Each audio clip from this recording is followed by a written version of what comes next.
Mungkin sebelum dimulai kami mohon izin kepada Prof Yudi untuk memberikan sedikit sambutan. Oke, makasih. Ini teman-teman udah bosan lihat saya jadi. Baik, assalamualaikum warahmatullahi wabarakatuh. Selamat pagi. Semangat pagi ya, selamat siang. Salam sehat buat kita semuanya ya. Mohon maaf masih ketemu saya ya. Dari masuk setiap minta tanda tangan masih ketemu saya. Ya mungkin ini besok udah yang terakhir ya. Ya, alhamdulillah pada kesempatan ini Anda adalah waktu yang sangat berbahagia, yang berjarah dan monumental ya. Karena sebentar lagi Anda sudah akan meninggalkan UGM dan FTP ini ya. Sudah siap ya? Nggak bisa jawab. Terima kasih kami aturkan Pak Udi Suprianto ya atas waktunya ini, ketemu pas FGTP Gathering kemarin dan Presidio memberikan kartu nama ke kita dengan posisi beliau sebagai Vice President Human Capital sepertinya sangat relevan. Nanti sharing-sharing ke teman-teman calon lulusan ini untuk memasuki dunia kerja, terutama ya intinya terkait bagaimana terkait human resource, persiapan yang seperti apa, SDM yang seperti apa yang mungkin nanti akan dibutuhkan di tempat bekerja. Apalagi dari survei tadi dalam short term kebanyakan pengen bekerja kan ya, sehingga sangat relevan. Dan juga ini kebetulan adalah alumni ya.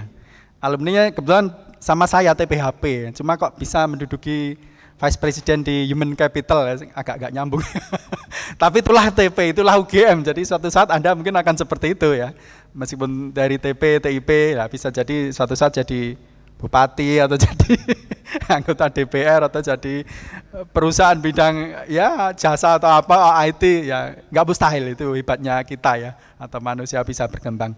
Mungkin itu mudah-mudahan ya, saya tidak ada kata istilah terlambat ya, sebenarnya pembentukan Anda itu sudah sejak semula ya, sejak masuk tahun pertama, kedua, ketiga, keempat sampai lulus begitu.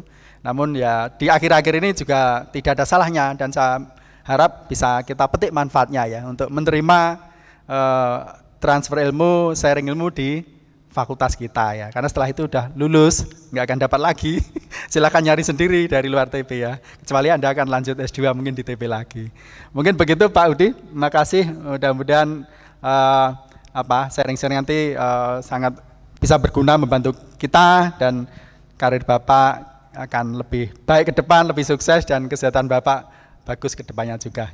Mungkin begitu, terima kasih. Saya langsung persilakan moderator Mas Jati. Ya, selamat siang rekan-rekan semua, izin berdiri sebentar. Perkenalkan saya Kurniawan Jati, salah satu anggota baru sepertinya di sini ya. Saya merasanya kalau sama teman-teman itu belum jauh. Teman-teman angkatan berapa? 2017, 18, 19 toh? Saya 2015. Kayak cuma berapa tahun di atas kalian gitu ya. Jadi saya merasanya belum jauh, masih deket lah kita satu sama lain. Nah di sini pertama selamat siang gitu ya, semangat semuanya. Semoga nanti ke depannya teman-teman sampai besok pun lancar acara yang dilaksanakan gitu.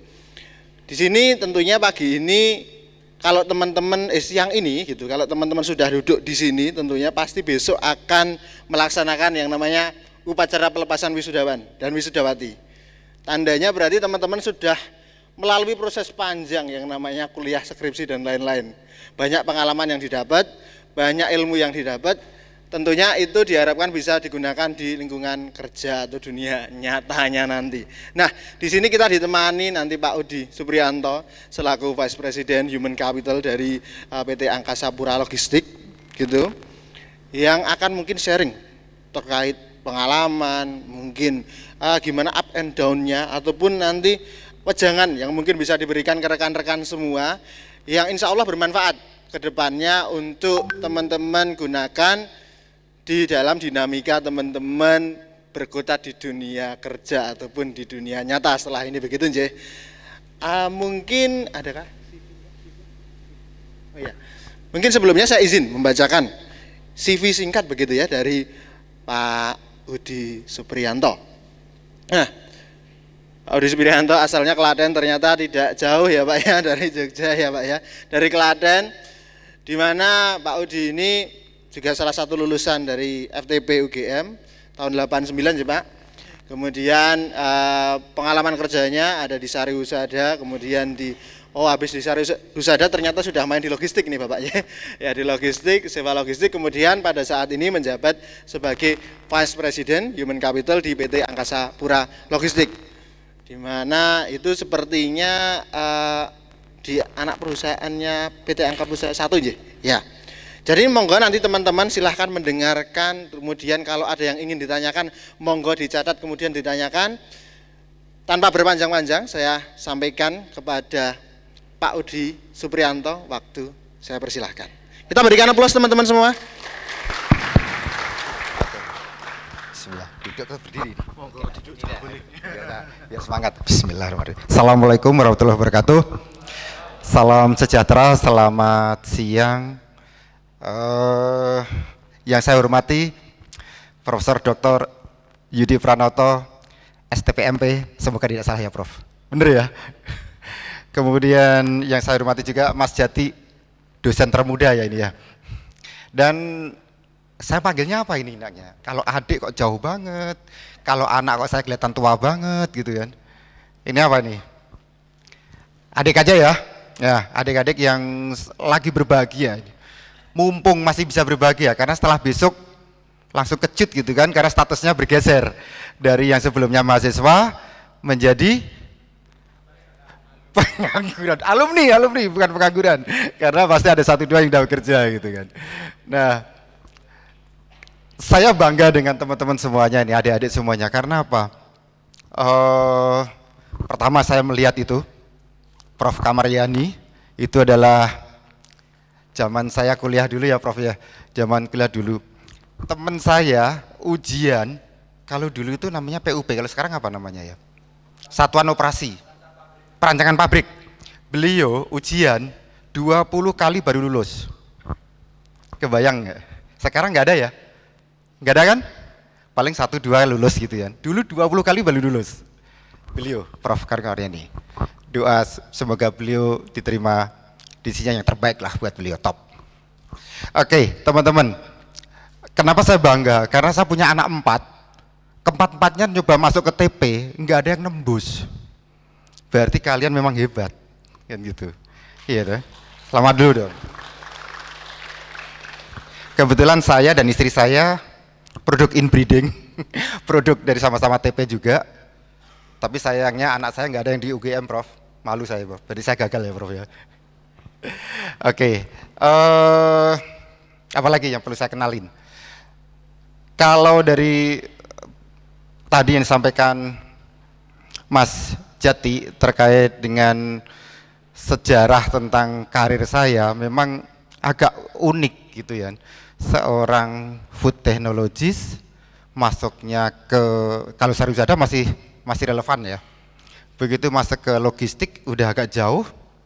Terus geser lagi ke konsultan di sistem manajemen, semakin agak ya masih dikit-dikit lah. Tapi begitu di Angkasa Pura Logistik, kalian bisa lihat dari human capital, dari finance, saya pernah pegang finance yang sama sekali nggak ngerti finance. Dan terakhir, kemudian juga corporate planning, bicara tentang strategik, tentang bagaimana kita menyusun rencana jangka panjang perusahaan, bagaimana kita menyusun sebuah visi ke depan perusahaan seperti apa. Kemudian terakhir kembali lagi ke human capital. Artinya bahwa kalian jangan terpaku dengan TP-nya gitu kan. Kalau dulu itu waktu saya tuh penyandang STP terbaru pertama kali lulusan itu. Jadi STP itu sarjana teknik palsu katanya gitu. Kalian jangan ragu dengan itu karena faktanya kita bisa, teman-teman saya banyak yang berkecimpung di dunia finance, perbankan, di asuransi. Kemarin yang kalau nggak salah kemarin Mbak Lia ya, Alia Nurfitri sama Mbak Maisaroh, beliaunya adalah Direktur Keuangan Jamkrindo. Beliaunya juga Vice President Human Capital juga Jamkrindo. Jadi kalian jangan ragu dengan STP-nya. STP adalah modal dasar, modal awal untuk ke depan kalian bisa raih semuanya. Gitu. Next. Nah, sekarang saya pengen ngajak teman-teman sedikit tahu tentang saya ada di mana gitu ya. Saya kan cerita tentang siapa itu Apelog. Sedikit video singkat, silakan Mas Sakti. Indonesia, the largest archipelagic country and the world's fourth largest population, has the potential to progress rapidly with its uniqueness and diversity. Infrastructure development that supports economic growth has become a priority and has grown rapidly over the last decade, making Indonesia a country with a strong level of economic development. As the most complete and integrated supply chain company in air, sea, and land transportation with global coverage, Angkasa Pura Logistik, a subsidiary of PT Angkasa Pura I, the biggest cargo terminal operator in Indonesia to provide superior quality with extensive space and standard operating procedures for physical cargo handling service to import, export, and transshipment cargo. Support from professional and trained human resources and a modern consumer-oriented logistics system, guaranteeing accuracy, security with superior quality standards so as to be able to process the delivery and receipt of goods to their destination from end to end. We have been contributing since 2012 and have 43 branch offices spread across 25 provinces, doing business through digital services and competencies supported by cross-border, Incoterm, services, cargo handling, regulated agents, and international standard warehouses. Freight forwarding, handling heavy cargo projects with one-stop supply chain services in marine projects. We have a digital-based marine center and are supported by cold storage, customs brokerage, insurance, packaging, and transportation in an integrated manner.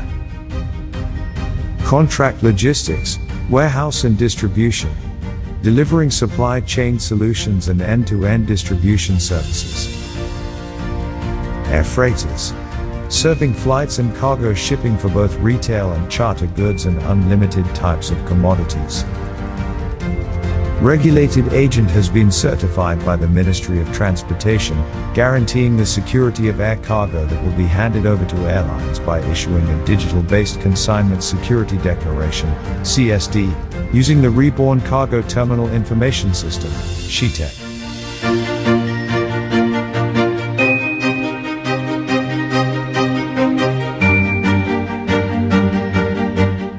Total baggage solution, which includes services for wrapping, strapping, and packaging of goods, services for storing goods, baggage storage, provision of equipment for storing goods, baggage accessories, and delivery of goods, baggage delivery.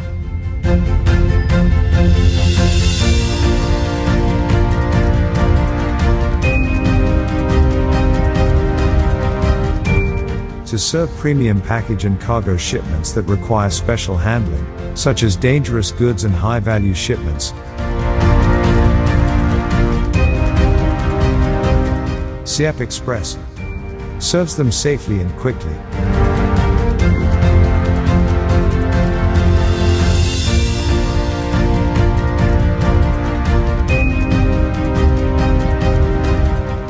With all the quality of service that we have in providing logistics solutions and integrated and digitalized system support, we are committed to providing consistent service of quality, accuracy, and safety. Because your satisfaction is our goal. Angkasa Pura Logistik, your leading logistic partner.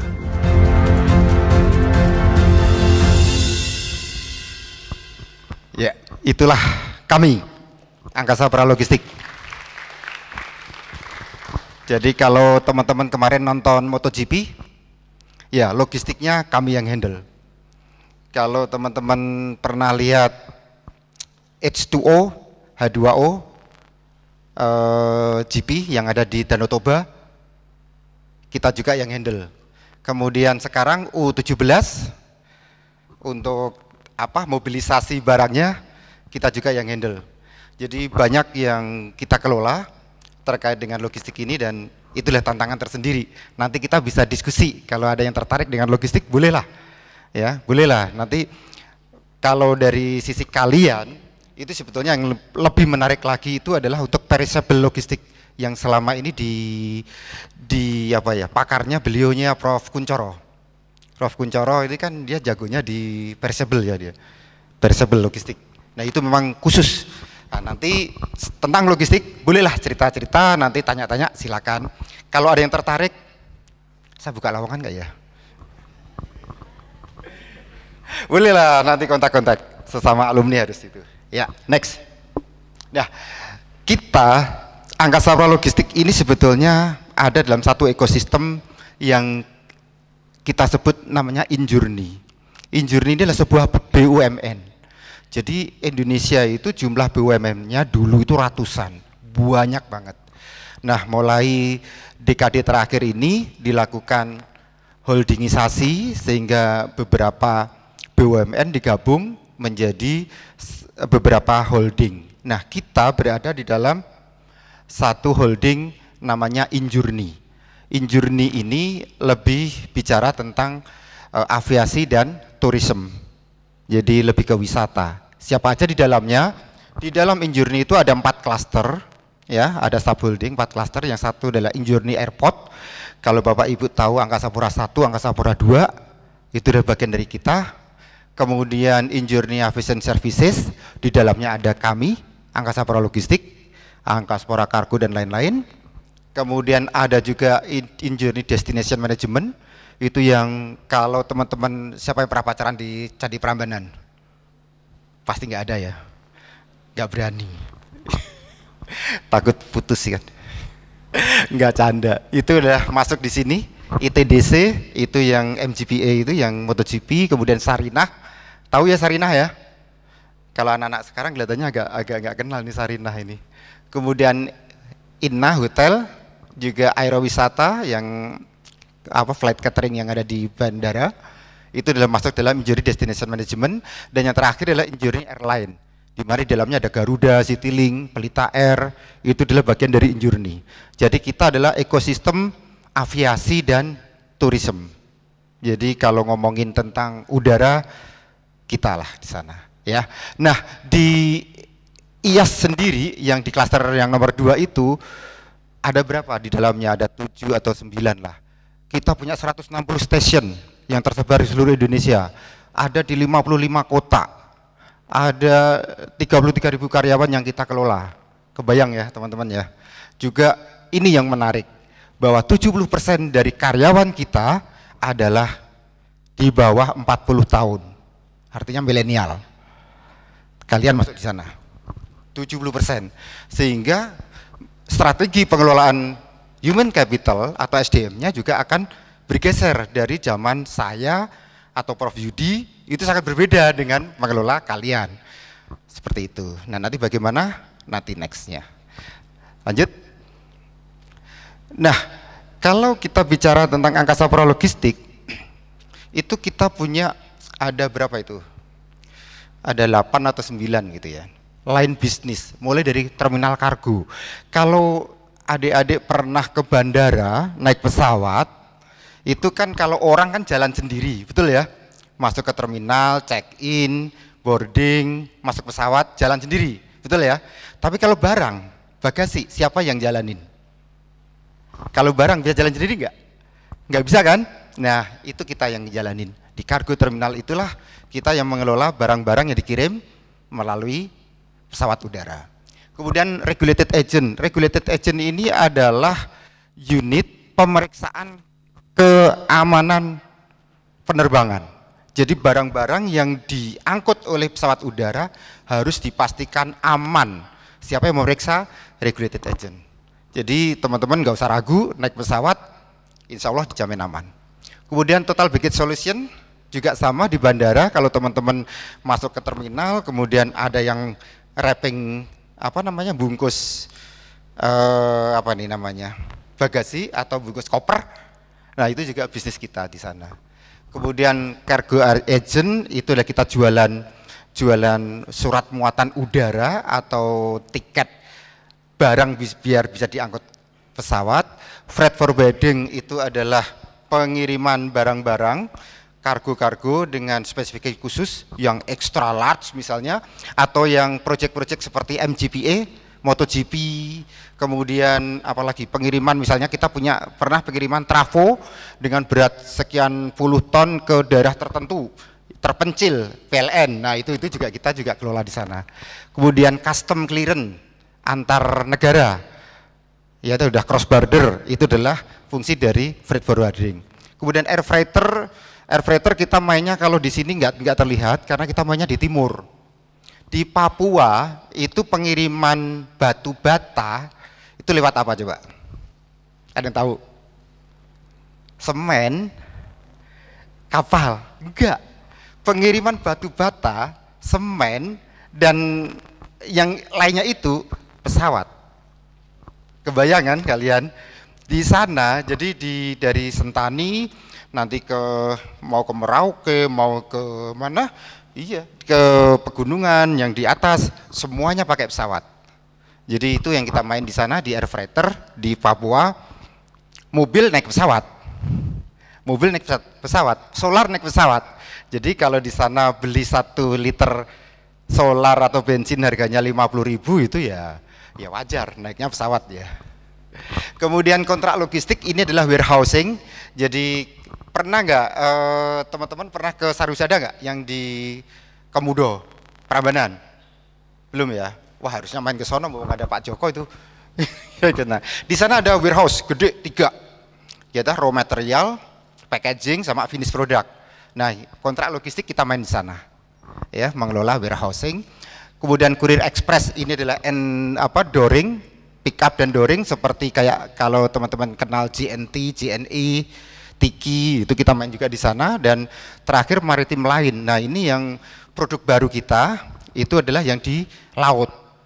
Jadi pengiriman laut, kapal laut, kita juga mulai merambah sesuatu yang agak beda ya. Kalau bicara tadi Angkasa Pura Logistik, Angkasa Pura itu kan di atas gitu kan, tiba-tiba mainnya di laut. Ya, itulah bisnis. Nah, dari sekian line bisnis ini, itu kita memiliki banyak sekali sertifikasi. Kalau dihitung udah nggak terhitung. Dan juga membership kita sebagai Asperindo, FNC dan lain-lain sebagai di logistik.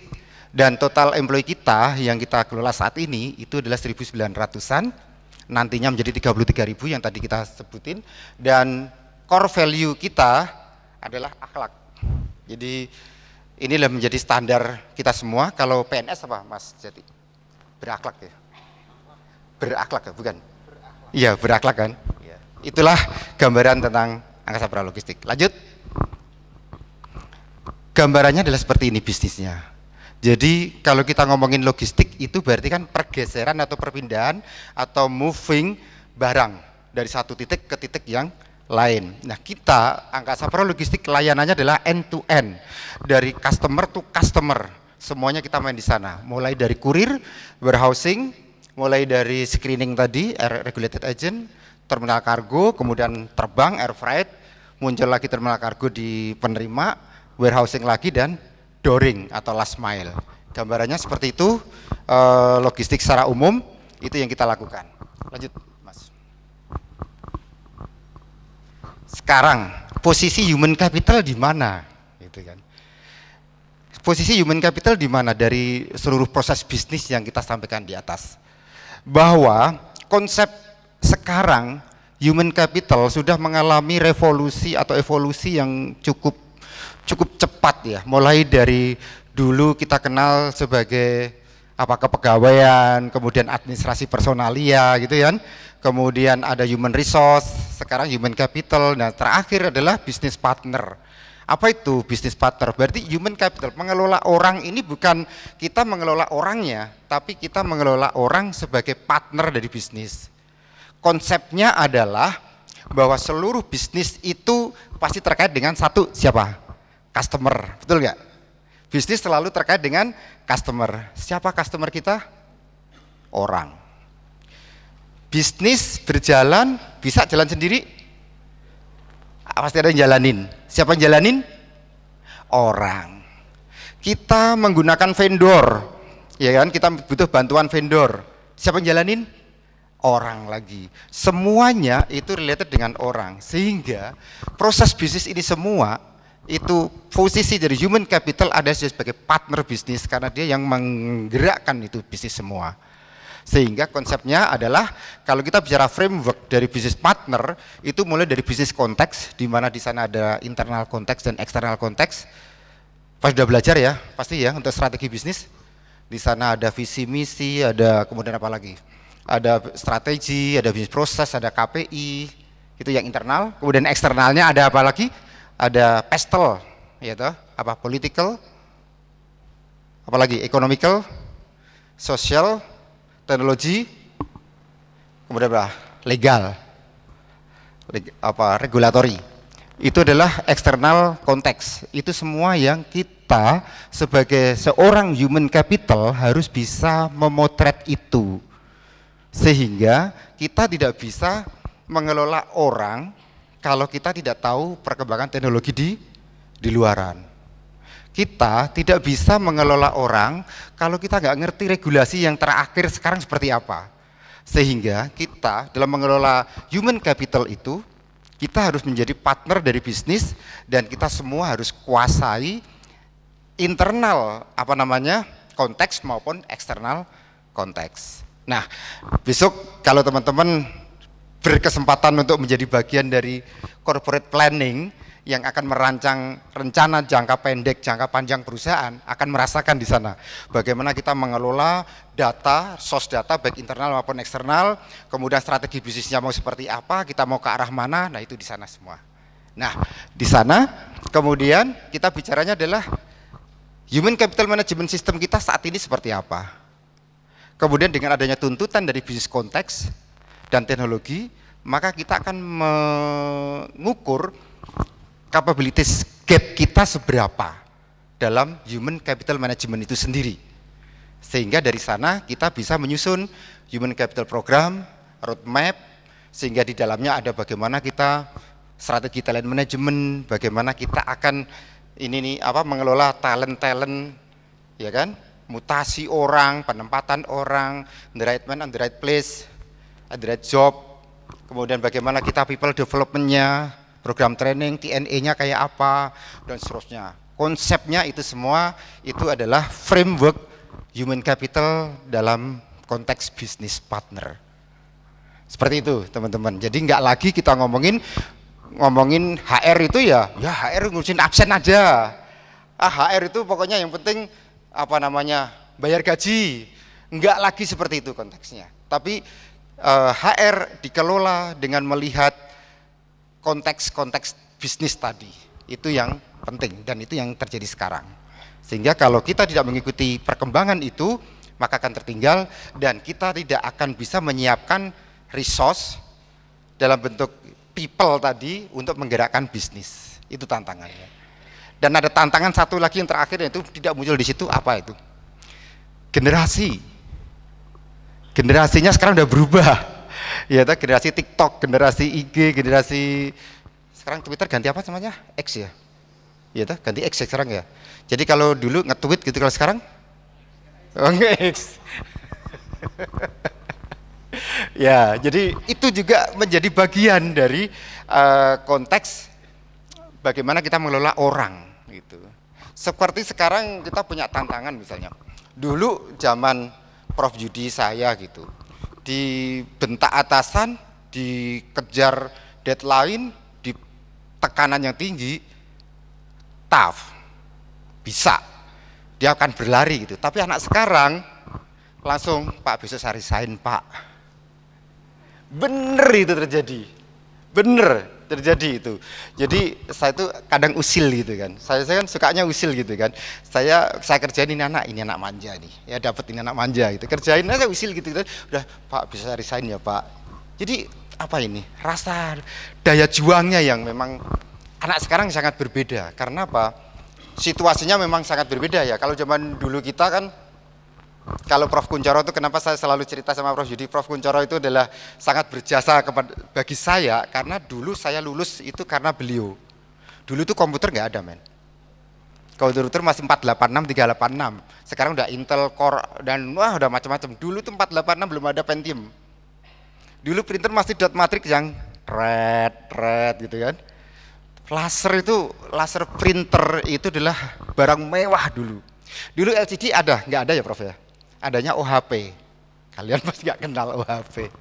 OHP itu apa ya, disinar pakai plastik kemudian disorot ke sono gitu. Jadi kita kalau mau bikin materi presentasi, kita menggambar di plastik.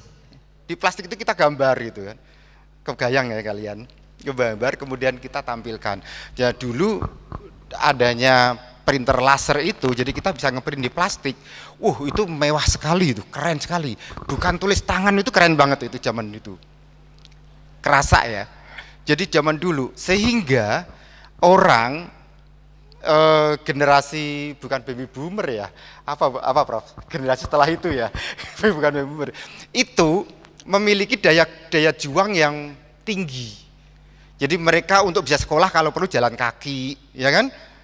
Kalau dia harus berangkat kemana, dia harus jalan nungguin bis, lalu jalan lagi ke mana. Kalau sekarang nggak ada itu. Mau jalan tinggal pencet, Grab, Gojek, motor datang, udah di depan pintu, gitu kan? Begitu mudahnya gitu loh. Nah itu yang tantangan tersendiri yang saya titip pesan buat teman-teman itu adalah sisi positif, tapi juga ada sisi negatifnya. Apa itu? Kalian terlalu dimanjakan dengan situasi dan facility. Itu yang akan membuat kalian lemah. Nah, saran saya selalu menyarankan dalam kondisi seperti ini jadikan itu sebagai penguat atau sebagai nilai tambah gitu loh, sebagai modal bahwa dengan teknologi, dengan fasilitas harusnya kalian bisa lebih baik dari kami yang minim modal. Itu harusnya, ya. Lanjut, Mas. Ini bagaimana? Tadi kan kita bicara tentang strategi atau frameworknya kayak apa gitu kan.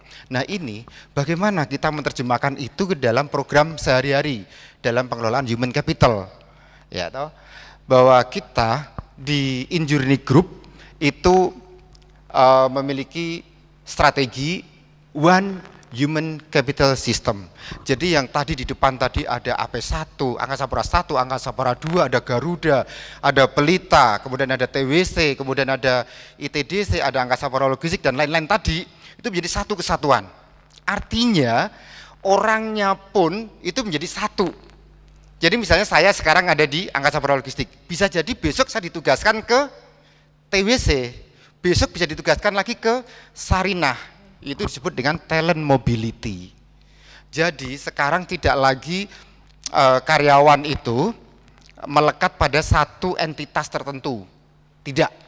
Tapi boleh secara administrasi melekat pada satu entitas, tetapi dalam karir itu dia bisa kemana-mana. Sekarang konsepnya ada kayak gitu teman-teman.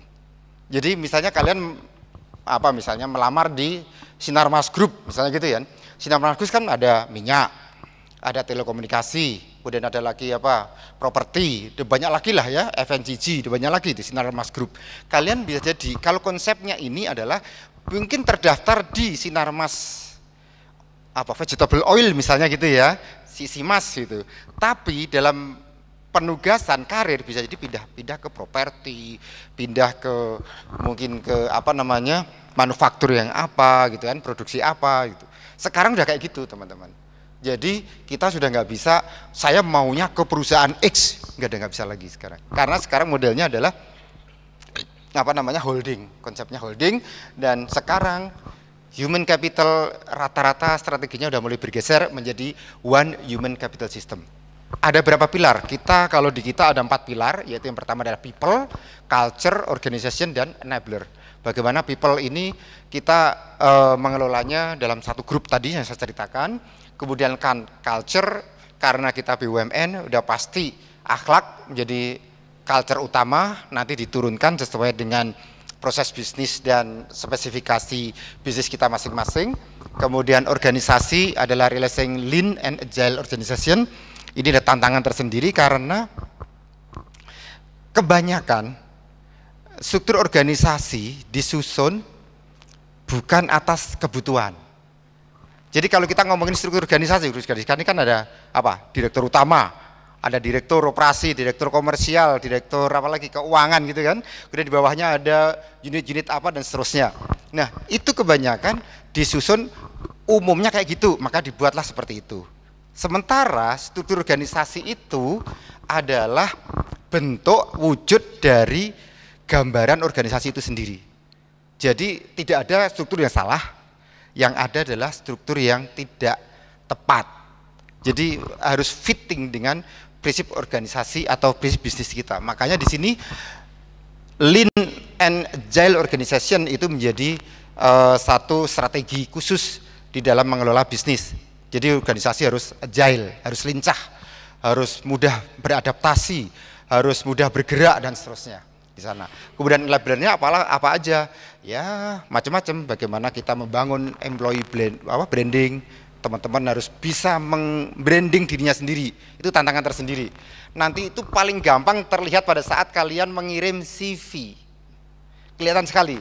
Ini orang yang malu-malu, ini orang yang gak peduli pada dirinya sendiri, atau ini orang yang memang dia pintar membranding, itu kelihatan di situ.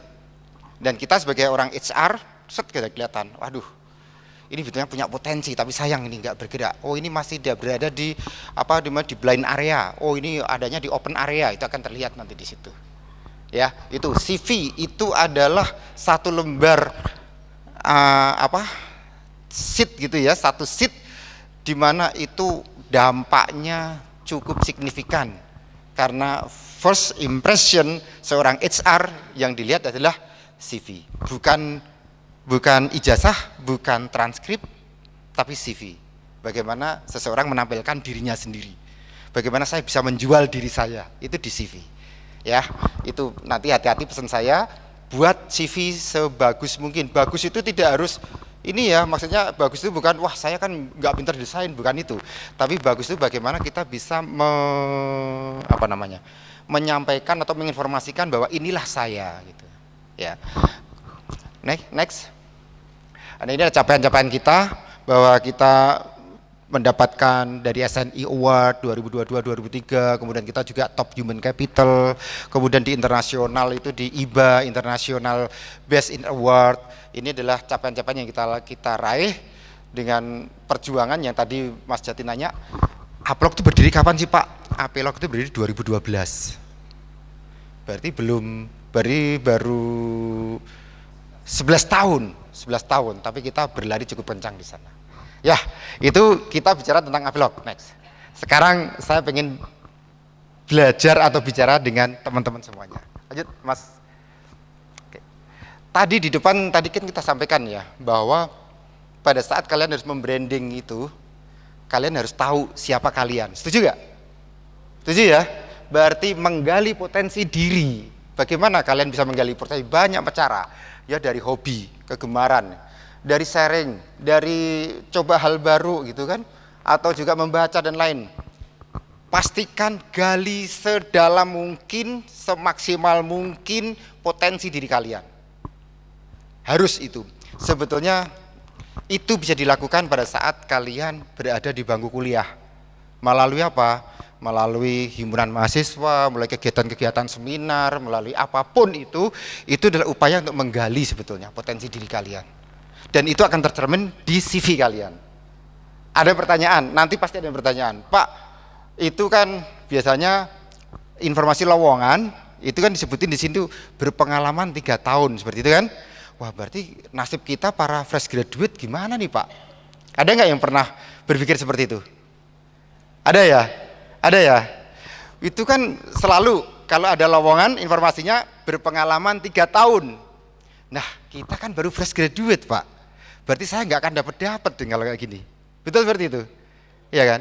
Padahal nggak itu sebetulnya. Yang dimaksud pengalaman di dalam persyaratan lowongan kerja itu bukan pengalaman formal, tapi pengalaman tentang bagaimana kalian tadi menggali potensi diri kalian tadi, bagaimana kalian berorganisasi, bagaimana pengalaman kalian memimpin teman-teman, bagaimana kalian mengorganisir sebuah acara, itu tuh pengalaman gitu.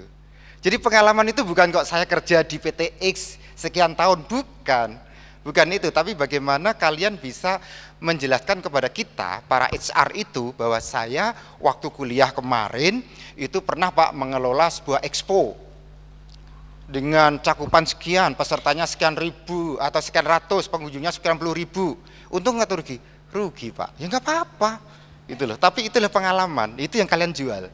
Jadi yang dimaksud pengalaman itu di situ. Jadi kalian nggak usah ragu dengan apa namanya pengalaman 3 tahun terus wah saya fresh graduate berarti saya nggak daftar nih. Nggak seperti itu. Artinya ya, itulah potensi diri. Oke, lanjut. Nah, kalau kita menggunakan Johari Window Model, ini adalah bagaimana kita mencoba mengcapture diri kita sendiri dan dipetakan dalam 4 kuadran. Ya, kita itu kan kadang punya potensi yang kita tahu dan orang lain tahu kan gitu kan, betul nggak? Bahwa saya itu sebetulnya punya potensi apa itu, misalnya main gitar misalnya gitu. Saya tahu bahwa saya punya potensi dan saya pintar main gitar. Teman yang lain tahu juga kalau saya pintar main gitar, berarti saya ada di kuadran open area. Artinya saya punya potensi yang diketahui orang lain dan saya juga tahu. Nah, kalau di dunia kerja, posisi open area ini itu adalah modal awal kalian untuk berkarir melejit. Kenapa? Karena kalian tahu potensi, orang lain tahu potensi, atasan tahu potensi, manajemen tahu potensi, maka kalian menjadi star employee di situ. Sehingga pada saatnya nanti succession proses terjadi, maka orang pertama yang diambil adalah kalian yang berada di open area. Gitu.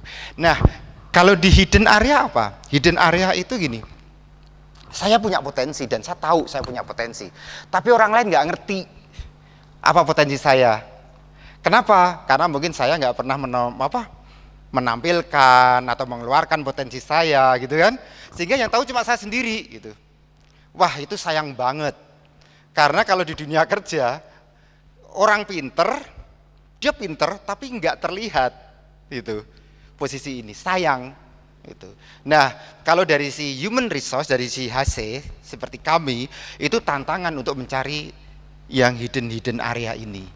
Karena ini kan sebetulnya potensi-potensi yang bagus, cuma karena dia nggak bisa muncul saja. Nah, ini tugas kita untuk memunculkan. Nah, kalau kalian sadar berada di sini, tugas kalian sekarang mulailah untuk memunculkan potensi kalian. Geser kuadrannya dari hidden area ke open area. Itu. Kemudian kalau yang di kanan atas di blind spot itu adalah orang lain tahu kalian punya potensi tapi kalian sendiri nggak ngerti. Wah, kalau ini kebangetan ya. Kalau ini kebangetan, betul nggak? Kebangetan ya. Orang lain tahu bahwa kita punya potensi apa, tapi kita nggak ngerti bahwa kita punya potensi itu. Nah, kalau itu masih mending itu, kalau di dunia kerja masih mending. Kalau atasannya tahu itu, di develop kalian. Masih mending itu. Di develop. Jadi area hidden area dan blind spot area itu area-area yang masih bisa di develop. Yang paling sayang itu adalah apabila kalian nggak ngerti potensi kalian, orang lain pun nggak ngerti potensi kalian, udah tamat deh. Kalian akan berada di mana? Berada di kotak hitam gitu kan, gelap gitu, nggak jelas mau kemana gitu. Nah, kalian mulai sekarang cari potensi kalian, cari potensi diri kalian, kembangkan, keluarkan, tampilkan. Jangan malu untuk itu, ya. Ini bicara dengan Johari Window Model. Lanjut Mas Sakti. Nah, sekarang coba kita lihat. Next. Siapa yang nggak kenal ini? Ada yang kenal? Kenal ya? Lanjut Mas Sakti. Ada lagi?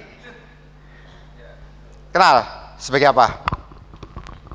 Penyanyi. Lanjut Mas. Juga nyanyi. Lanjut lagi. Kenal? Siapa? Menteri BUMN. Lanjut. Kenal? Siapa? Oke, lanjut lagi. Kalau ini nggak kenal kebangetan. Prof Yudi udah kenal loh. Oke, pertanyaannya, kenapa kalian kenal ini semua? Tahu lah, bukan kenal ya, tahu lah. Kenapa kalian tahu ini semua? Ayo, pertanyaan saya. Ada yang bisa jawab nggak? Ayo, apa? Branding, apa lagi? Apa lagi? Ayo. Kenapa kalian bisa tahu orang-orang ini? Ada lagi? Karya, boleh. Apa lagi? Ayo. Prestasi, apa lagi? Ayo. Apa? Itu semua yang terlihat kan, betul kan? Tadi branding, karya, prestasi itu semua terlihat. Ada satu yang nggak terlihat. Apa itu? Dia memiliki satu value. Value, nilai diri. Jadi kenapa dia bisa membranding dirinya? Karena dia mempunyai nilai diri. Jadi kalau tadi di depan saya bicara tentang bagaimana kita menggali potensi, setelah potensi tergali, bangun value. Apa nih yang khas di saya? Ronaldo, Messi, dia membangun brandingnya adalah sebagai pesepak bola handal gitu kan, tapi dia punya value. Di mana dia punya value? Ada yang tahu? Sama-sama sepak bola terkenal loh. Bedanya dengan siapa? Sama-sama terkenal lah gitu. Terserah siapa? Ya Ibrahimovic lah gitu. Sama-sama terkenal kan? Tapi kenapa value-nya beda? Iya, karena dia punya value, sehingga harganya berbeda dan harganya lebih tinggi dari yang lain. Sehingga selain kalian harus menggali potensi, bangun value yang unik dari diri kalian masing-masing. Setuju ya? Setuju. Lanjut, Mas. Itu tadi value. Yuk. Nah, sekarang bagaimana kita bisa membangun value itu? Siapa yang bisa membangun? Diri sendiri. Orang lain? Bisa? Membantu. Oke, memfasilitasi ya. Lebih mengkondisikan lingkungan ya. Lingkungan adalah mengkondisikan. Tapi yang utama adalah diri sendiri. Sehingga kita harus mengimprove diri kita sendiri. Dengan cara apa? Ada yang tahu? Belajar, oke. Kalau saya simpel aja ada 3 KSA. Knowledge, skill, attitude. Knowledge, pengetahuan diperoleh dengan belajar, betul. Knowledge diperoleh dengan belajar. Hasilnya pinter. Iya kan? Kalau belajar jadi pinter, betul nggak? Iya kan? Jadi kalau kalian punya knowledge, dengan cara belajar kalian akan menjadi orang yang pinter. S, skill. Skill diperoleh dengan cara, ayo, ada yang tahu nggak? Berlatih, latihan. Dengan carian berlatih, gitu kan, maka kalian akan memperoleh skill. Outputnya apa? Terampil, ya kan? Kalian menjadi terampil. Coba kalian belajar membaca tentang mengetik cepat atau menggunakan Excel, ya, mengoperasikan Excel. Belajar semua belajar. Nggak pernah mencoba Excel, bisa mengoperasikan Excel nggak? Nggak bisa, karena mengoperasikan Excel adalah sebuah skill. Berarti harus dilatih terus sehingga menjadi terampil. A, apa tadi? Attitude. Attitude diperoleh dengan apa? Ayo. Attitude diperoleh dengan pembiasaan. Dengan cara dibiasakan. Kita membiasakan. Kalau itu sudah membiasakan, maka dia menjadi sebuah behavior tadi. Oke, jadi 3 inilah bagaimana cara kita melakukan self improvement. 3 ini kuasai, knowledge, skill, attitude. Bagaimana kalian belajar, bagaimana kalian berlatih, dan kalian membiasakan itu semua sehingga menjadi sebuah kebiasaan. Kalau udah seperti itu, kalian tinggal memilih aja. Saya mau branding seperti apa, saya memilih menjadi value yang mana. Anda tinggal pilih aja di situ. Oke ya, lanjut Mas. Nah, jadi kita mau jadi entrepreneur, kita mau jadi dosen, kita mau jadi employee, atau kita mau jadi petani, atau yang tadi ibu rumah tangga. Siapa tadi ibu rumah tangga ya? Tertarik saya jadi ibu rumah tangga. Itu mulia sekali loh itu. Berarti nanti ada yang nyaingin istri saya nanti. Iya, itu adalah sebuah pilihan. Jadi kalau judul presentasi di depan, karir. Apakah sebuah choice ataukah sebuah opportunity? Kalau menurut kalian apa jawabannya coba? Jadi kesimpulannya apa? Karir ini sebuah choice atau sebuah opportunity? Ayo. Masih rancu udah. Masih rancu, Prof. Ayo, dijawab. Jadi pertanyaan tadi di awal, apakah karir ini sebuah choice, pilihan, ataukah sebuah opportunity, sebuah kesempatan? Yang mana? Loh, dua-duanya. Memilih pasti satu dong. Ayo. Ada yang pilih? Siapa yang pilih choice? Oke, ada dua. Oke, tambah. Apa alasannya? Siapa yang mau kasih alasan? Kenapa pilih choice? Ayo mas. Yuk. Iya dong. Selamat siang Pak, izin menjawab. Nama saya Muhammad Lamdava. Menurut saya mungkin condong ke choice ya Pak, karir itu, karena mungkin setelah ini juga kita yang menentukan arahnya kita kemana gitu, mau bekerjakah atau mau belajarkah atau mau berwirausaha gitu. Itu kita bisa bangun kesempatan Pak. Tepuk tangan dong. Tepuk tangan dong. Cakep itu. Cakep. Oke, jadi choice ya, bahwa kitalah yang menentukan kita mau seperti apa, mau kemana, dan kesempatan itu kita yang bikin, seperti itu ya. Nah, kalau yang opportunity, siapa yang milih opportunity? Jadi nggak ada yang milih. Oh, masih ada. Oke. Gimana mas? Ayo mas. Kalau nggak ada opportunity ya nggak akan jalan Pak. Oke. Iya. Kalau nggak ada opportunity nggak ada jalan gitu. Iya. Oke. Itu aja. Untuk menciptakan opportunity dari diri sendiri itu pun juga sangat terbatas juga Pak. Iya. Itu saja. Ya. Oke. Tepuk tangan dong. Yang opportunity. Oke. Jadi gini, teman-teman, kalian terjebak sebetulnya. Choice dan opportunity itu sebetulnya adalah dua hal yang sama sebetulnya. Cuma choice itu ada di dalam kita, opportunity ada di luar kita. Ada yang pernah belajar SWOT?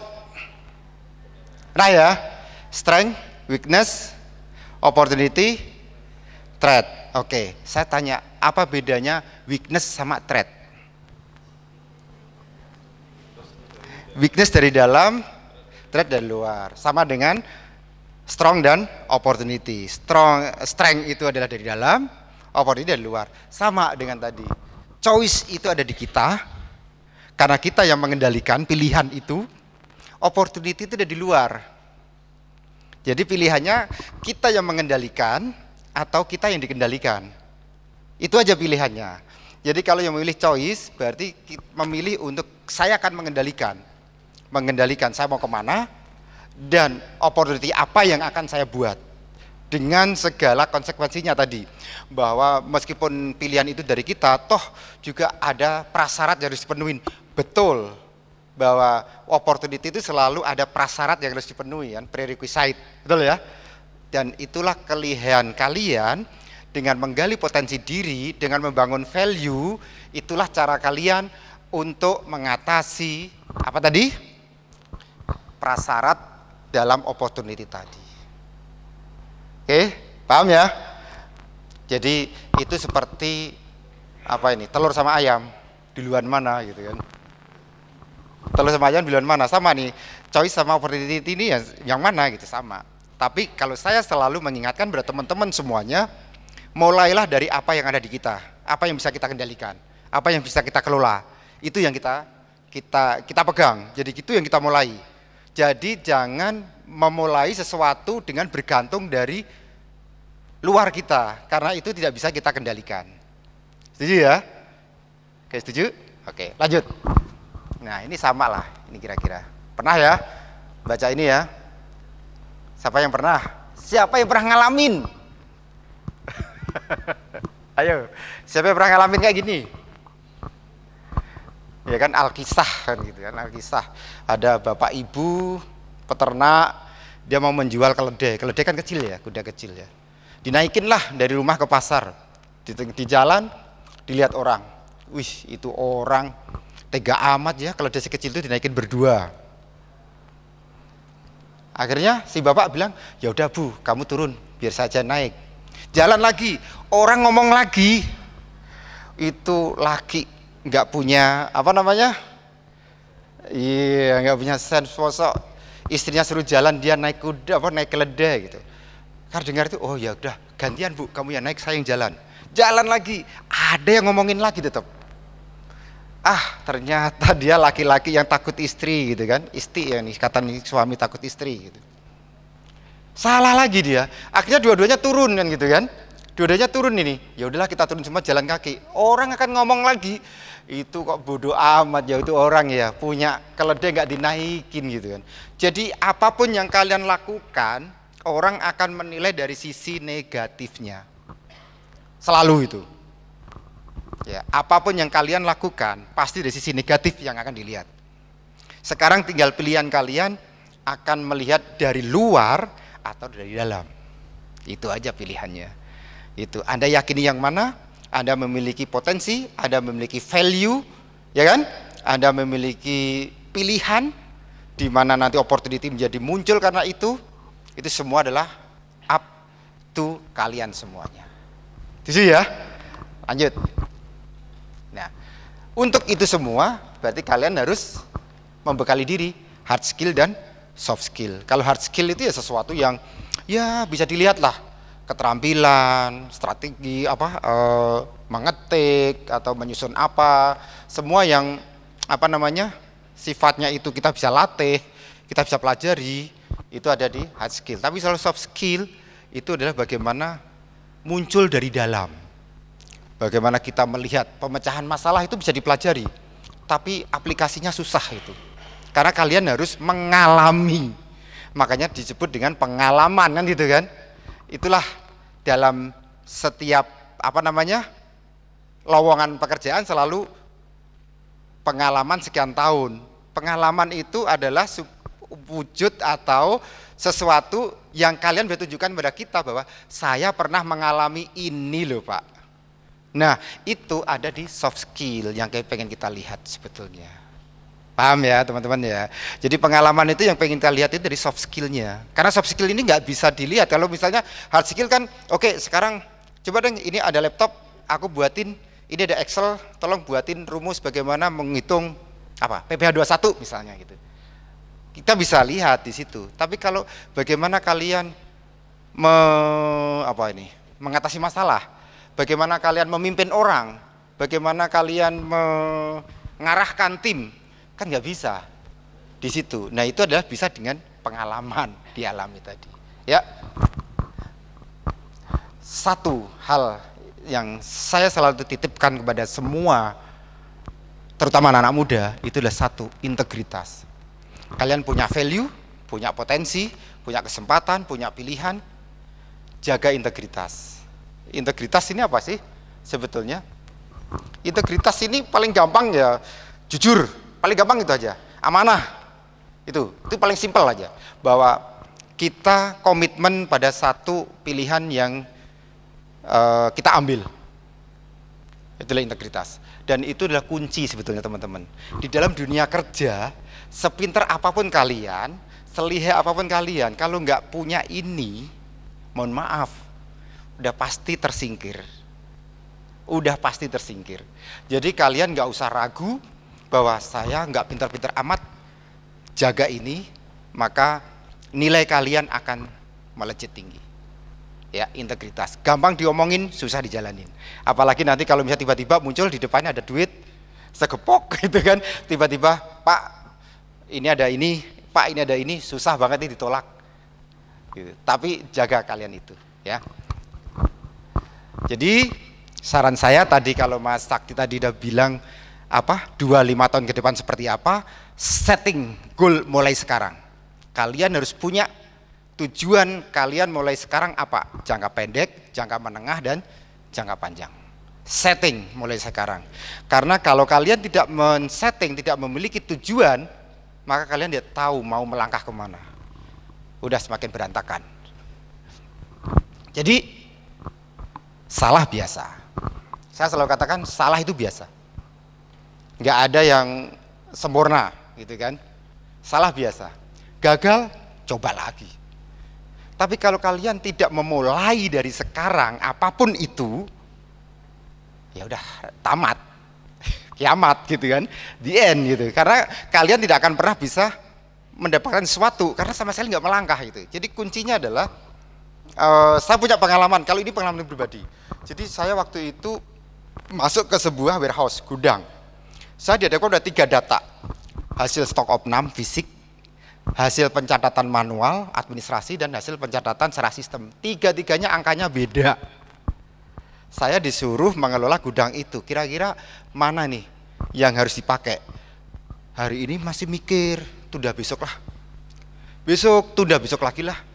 Terus berpikir tunda lagi, karena ini kan nggak yakin ini angkanya. Tunda. Terus sampai pada satu titik, saya berhadapan pada situasi di mana bahwa ini saya mau sekarang, mau besok, mau lusa, mau bulan depan, mau tahun depan, saya sebagai penanggung jawab harus mengambil keputusan.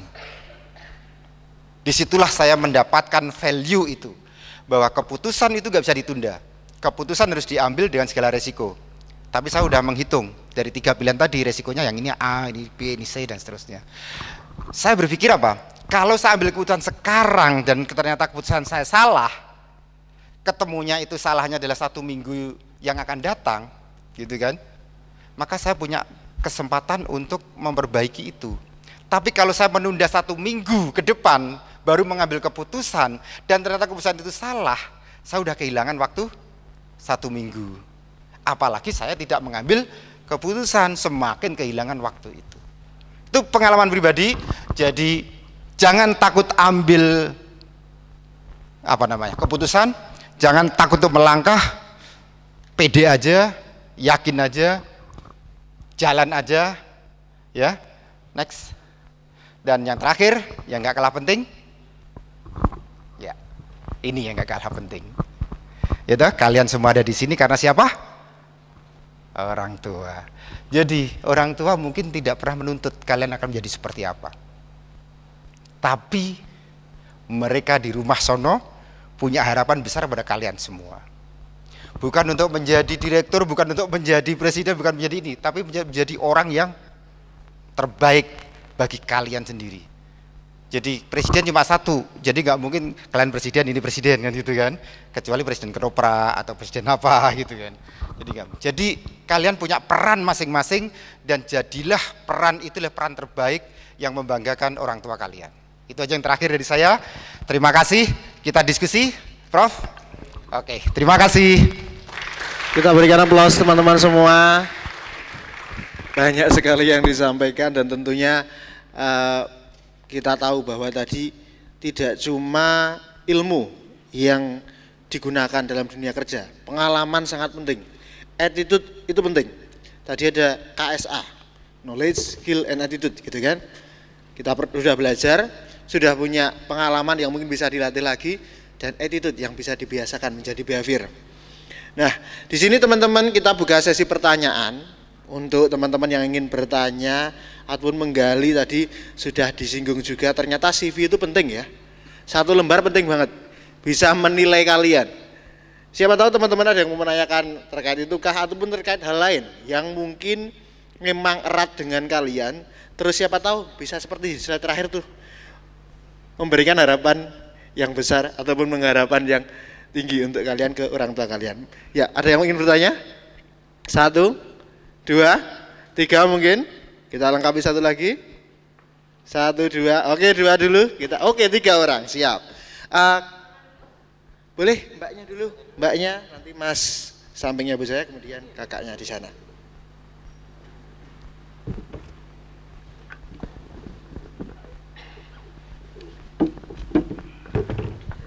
Namanya siapa nanti disampaikan gitu ya Kak ya. Siapa, kirim CV-nya. Selamat sore buat Bapak Bu Udi dan juga teman-teman. Perkenalkan, nama saya Afia dari Teknologi Industri Pertanian. Saya tertarik dengan bagaimana perjalanan Bapak yang awalnya dari Sari Husada hingga saat ini berada di Angkasa Pura Logistik. Dari situ juga posisi yang Bapak pernah jalani itu juga berbeda-beda karena juga kayak dari pertamanya production kalau tidak salah tadi sampai saat ini di human capital. Bagaimana shifting karir dari awal hingga akhir. Nah itu bagaimana Bapak menerapkan purpose tujuan dari karir Bapak ke depannya. Dan juga pertanyaan saya ada 2, yang satunya berkaitan dengan fresh graduate, bagaimana nantinya di Angkasa Pura Logistik memfasilitasi untuk kami para fresh graduate yang memiliki kemampuan dan juga keinginan tahuan yang tinggi berkaitan dengan training dan lain sebagainya. Kurang lebihnya seperti itu, Pak. Terima kasih. Terima kasih kepada Mbak Afia. Kita catat dulu aja ya Pak ya. Nanti kita catat, kemudian baru kita jawab gitu. Oke, pertanyaan kedua dari Mas ya, silakan. Terima kasih Mas. Sebelumnya selamat sore Pak. Perkenalkan, nama saya Muhammad Lamdava. Saya dari Teknik Pertanian dan Biosistem angkatan 2019. Di sini saya mau bertanya Pak untuk lebih memantapkan lagi terkait dengan career is a choice or opportunity tadi, karena saya banyak melihat dan mungkin juga belajar dari teman-teman ataupun saudara ataupun lingkungan bahwa setelah ini kita dihadapkan pada pilihan untuk bekerja ataupun studi lanjut Pak, terkait dengan S2. Nah, mungkin pertanyaannya tadi juga akan terkait dengan knowledge and skill ya Pak, untuk bekerja di perusahaan swasta ataupun BUMN itu manakah yang akan lebih dipertimbangkan Pak? Apakah dengan pengalaman bekerja mungkin selama 2 atau 3 tahun atau dengan gelar yang lebih ini Pak? Karena saya juga pernah ditanya sama keluarga saya, apakah dengan mungkin pendidikan yang lebih itu akan menjamin karir akan lebih baik juga, seperti itu Pak. Terima kasih. Oke, terima kasih, kita berikan aplaus dulu untuk Mas Dava ya. Ya siap. Mungkin satu lagi dari kakak, monggo. Mic-nya bisa disampaikan.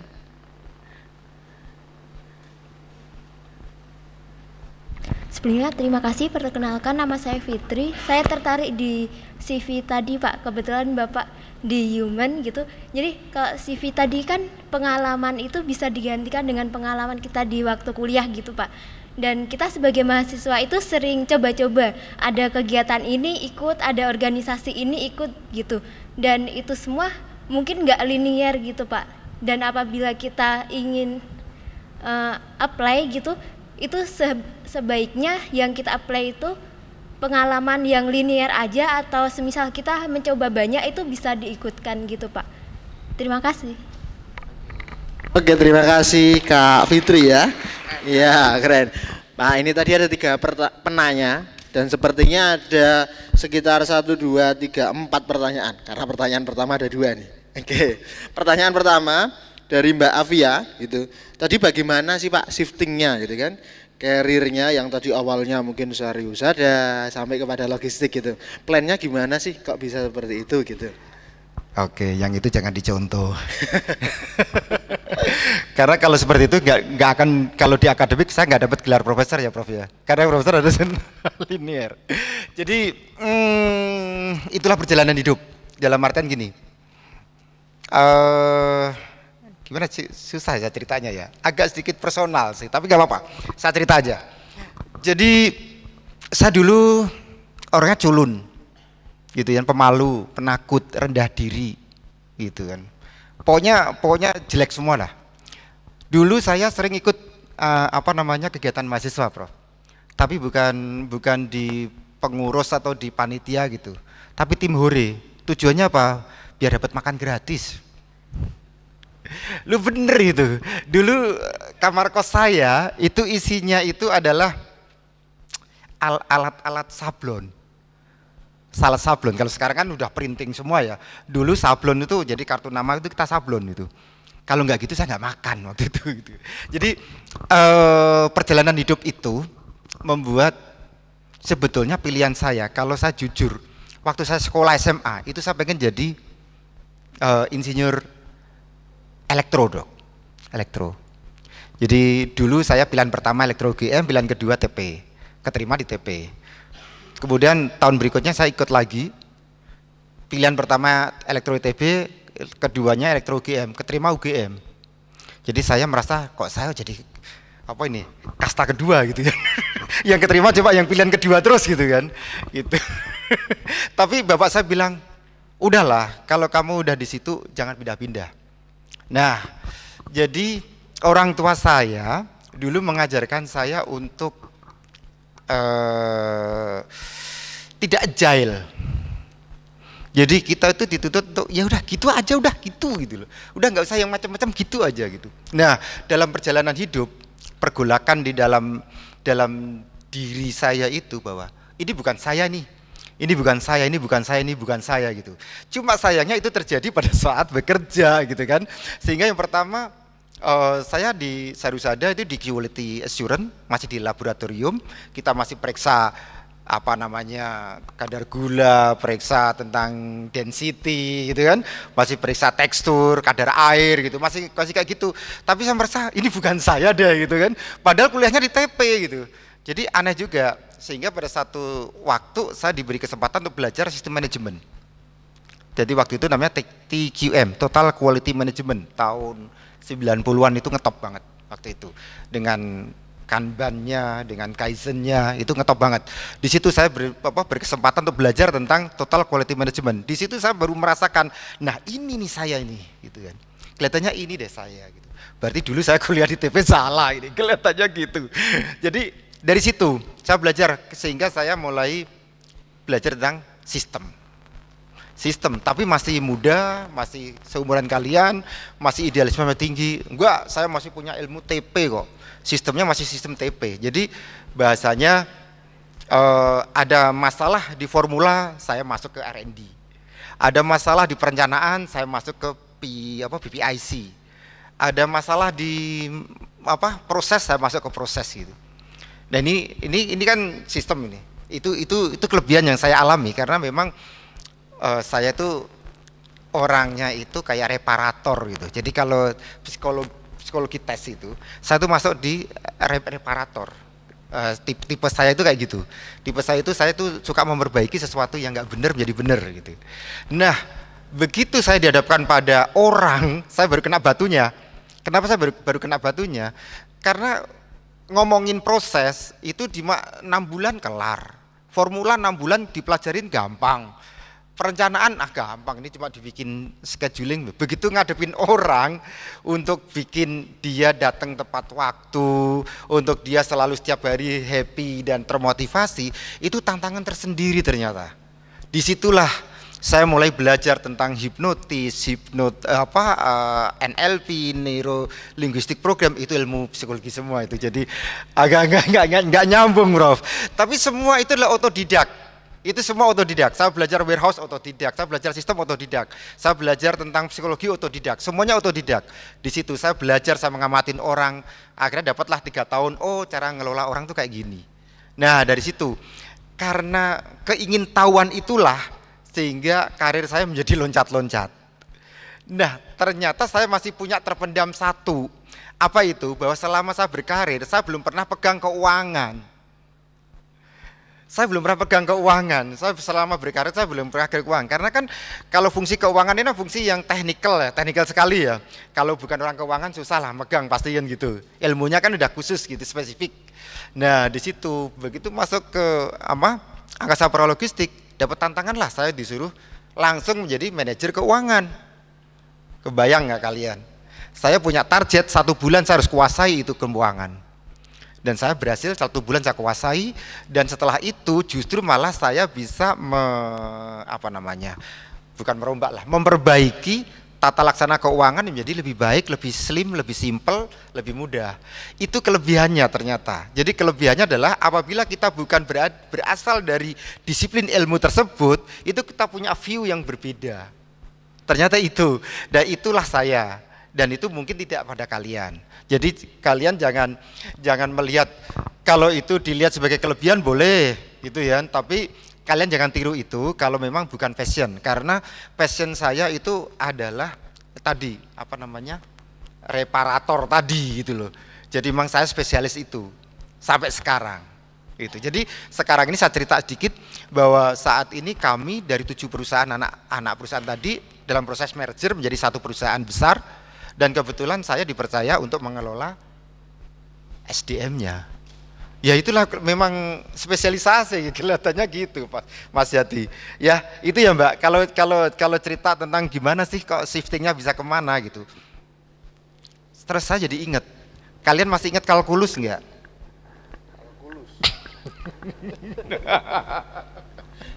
Siapa yang masih ingat kalkulus? Diferensial integral. Itu kepake loh. Bener, dalam dunia nyata tuh kepake loh, kalian aja nggak sadar gitu. Siapa yang masih lupa and, or, shor, nor, logical statement? Masih ingat kan? Semua kepake loh itu semua. Jadi ternyata konsep-konsep itu, kebetulan saya suka matematika memang. Jadi itu semua kepake semua. Jadi saya menggunakan apa yang saya sukai dari passion saya di matematika, saya suka dari matematika dalam kehidupan sehari-hari seperti apa, itu saya gunakan. Ilmu matematika itu saya gunakan. Pangkat itu artinya apa sih? Akar itu kenapa sih? Kenapa kalau dibagi itu, kalau perpangkatan dibagi menjadi berbalik, negatif dan seterusnya. Itu ternyata di dunia nyata itu real, ada, memang seperti itu. Nanti kalian akan mendapatkan sendiri dalam perenungan batinnya pasti ya. Dan ini pengalaman, berarti kesimpulannya harus dialami, bukan diceritain. Oke, itu. Terus yang kedua tadi? Terus tadi ada sambungannya Pak dari pertanyaan itu. Nah, bagaimana tadi di Angkasa Pura Logistik itu memfasilitasi fresh graduate-nya? Oh iya. Ya. Jadi gini, tidak hanya Pak Angkasa Pura Logistik, secara umum seluruh korporasi, baik itu BUMN maupun swasta, itu mereka menyadari bahwa fresh graduate ini itu bukan siap pakai. Kalian itu bukan siap pakai, tapi siap berkembang. Nah, artinya berarti kalian harus siapkan diri untuk berkembang. Siapkan gelas kalian segede mungkin, jangan dipenuhin, tapi juga jangan kosong. Kalau kosong nanti seperti Eca nanti kan gitu kan. Eca tahu ya? Mas Jati tahu ternyata. Jadi gitu, kalian harus kuasai itu. Jadi artinya setiap perusahaan itu memiliki program pengembangan talenta. Jadi kalian datang dengan fresh graduate, nggak masalah, jangan takut. Kalau kami ada namanya program akselerasi, itu kami biasanya datang masuk, saya karantina 2 bulan, saya kasih ilmu on class full 2 bulan. Full on class itu, baik itu materi tentang bisnis, materi tentang leadership, materi tentang manajemen maupun materi teknis lainnya, kita kasih semuanya 2 bulan full. Habis itu kemudian kita kasih assignment, habis itu kita terjunkan langsung ke lapangan. Seperti biasa dia harus membuat satu usulan dan presentasi dan seterusnya lah. Jadi artinya jangan takut. Artinya bahwa saya datang, saya nggak ngerti apa-apa Pak, sama lah, kita lahir dulu juga nggak ngerti, nangis aja udah diajarin gitu kan, kalau nggak nangis ditepuk. Jadi nggak usah takut, ya, semangat. Siap. Jadi intinya bahwa memang ada programnya ketika ada. masuk yang nanti akan mentraining gitu kan, memfasilitasi kemampuan adik-adik atau rekan-rekan semua untuk berkembang. Itu untuk pertanyaan Mbak Afia. Dari Mbak Afia sudah oke atau ada yang tanyakan lagi? Oke ya. Okay. Siap. Lanjut pertanyaan kedua, ini dari Mas Dava tadi. Di mana pertanyaannya secara singkat bahwa pilihan untuk bekerja atau studi lanjut gitu kan. Gimana pertimbangannya, kerja di swasta atau BUMN itu apa dipertimbangkannya gelar lebih tinggi lebih oke atau pengalaman lebih banyak lebih oke? Iya. Gitu Bapak. Itu tergantung Mas. Kalau di di akademisi gelar harus dapat dulu. Kalau kalian nggak gelar nggak mungkin bisa masuk ke situ gitu kan. Tapi bukan berarti bahwa kalian harus memiliki gelar dulu. Oke, kalian nggak harus memiliki gelar dulu untuk bisa bekerja, atau sebaliknya kalian nggak perlu punya gelar dan bekerja, enggak juga. Jadi semuanya konteksnya adalah konteks dari mana sudut pandang kita masuknya. Jadi kalau misalnya Mas Dava tadi ya, saya passion saya di akademik dan akademisi dan peneliti misalnya. Berarti harus digenjot ilmunya, literaturnya harus kuatin, ya kan, referensi akademiknya harus kuatin dan seterusnya. Tapi kalau misalnya sebagai profesional, bukan digenjot, tetapi dalam bidang profesionalnya, seperti itu. Jadi tidak dalam konteks bahwa saya harus memiliki gelar, bukan itu, tapi digenjot dalam kapasitas penguasaan profesionalitasnya tadi. Misalnya kalau kalian akan masuk di Unilever misalnya, berarti kan mau nggak mau kalian harus mempelajari tentang apa itu karakteristik materialnya, ya kan, produknya, customernya seperti apa, karena harus kuasai itu, kan gitu kan. Dan itu harus dipelajari dan tidak semuanya ada di bangku kampus. Tidak semuanya ada di bangku kampus. Seperti itu. Jadi apakah saya harus lanjut ataukah saya harus kerja? Balik lagi. Anda mau menjadi seperti apa, choice tadi. Sehingga kalau kalian udah putusin itu, maka opportunity silakan kalian setting untuk bisa mendukung choice Anda. Gitu ya. Oke. Gitu Mas Java. Kita berikan plus dulu ini untuk jawaban kedua. Nah, Pak tadi juga ada pertanyaan nih, di mana pengalaman itu kan tidak harus di lingkup kerja. Bisa jadi suatu organisasi yang sudah dijalankan semasa kuliah itu menjadi pengalaman, gitu kan. Nah, pertanyaannya, pengalaman di waktu kuliah yang mungkin nggak terlalu linear nih sama job yang di-apply gitu. Itu bagaimana itu nanti mensiasatinya atau prosesnya itu gimana nanti, Pak? Oke. Kalau kita melihat seorang fresh graduate, itu yang kita lihat kan bukan dia bisa kerja apa. Ingat ya, yang kita lihat itu bukan kamu bisa kerja apa, tapi kamu siap untuk menjadi apa. Itu yang kita lihat. Sehingga kalau yang kita lihat adalah kamu siap menjadi apa, berarti oh ini adalah calon leader nih. Oh ini adalah calon frontliner nih. Oh ini adalah calon untuk back office yang paling kuat nih. Itu masing-masing kan punya peran sendiri-sendiri tuh. Kalian nggak mungkin bisa bahwa saya akan menjadi frontliner sekaligus back office sekaligus leader, nggak bisa.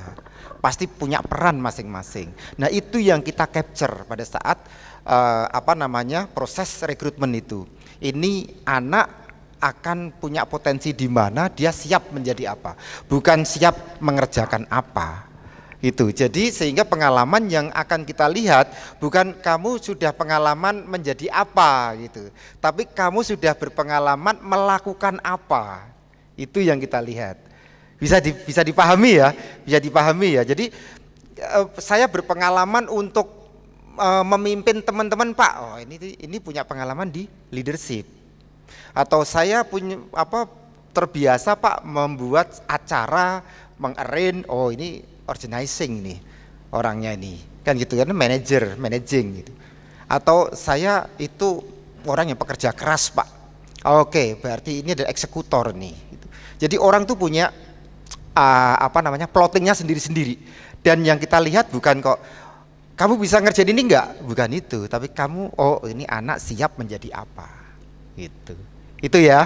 Jadi kalian nggak perlu ragu bahwa apakah yang saya lakukan di kampus itu linear enggak dengan dunia kerja yang akan kita ambil. Enggak selalu seperti itu konsepnya. Tetapi bahwa saya punya pengalaman memimpin itu akan linear sebagai leader nanti di sana. Saya punya pengalaman untuk memanage sebuah acara, berarti saya linear untuk fungsi manajerial kan itu. Atau saya memiliki etos kerja yang tinggi, maka oh ini adalah linear dengan eksekutor nanti di dalam sebuah proyek seperti itu. Jadi artinya apapun yang kalian miliki, tunjukkan, tampilkan, jual. Karena itu yang akan dilihat, ya. Itu Mbak Fitri, gimana, cukup? Cukup, kita berikan aplaus dulu untuk jawaban dari Pak Udi. Pada intinya bahwa poinnya apa gitu ya, value-nya apa yang disampaikan. Berarti untuk rekan-rekan yang mungkin punya pengalaman koordinator perkap, jangan takut untuk mendaftar quality assurance. Ya, karena yang dinilai adalah kalian punya pengalaman memimpinnya, begitu kan? Ya, mau koordinator, Pak aku perkap aja, nah ini quality assurance. Berarti kan kepemimpinannya yang dinilai, seperti itu. Jadi rekan-rekan tetap tenang, karena biasanya itu yang cowok-cowok ini biasanya Pak ininya. Ya, jadi itu poinnya adalah value yang teman-teman berikan. Oke, kita masih punya waktu berapa menit? Sudah cukup. Wah, sudah cukup ternyata.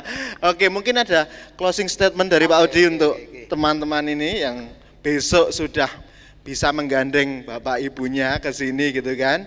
Pak, saya sudah sarjana nih, sudah siap masuk dunia kerja. Mungkin ada wajangan untuk rekan-rekan semua. Oke, teman-teman semuanya. Satu hal, saya mewakili orang tua juga kebetulan kan gitu kan. Bahwa orang tua itu tidak memiliki tuntutan apapun gitu pada anaknya gitu.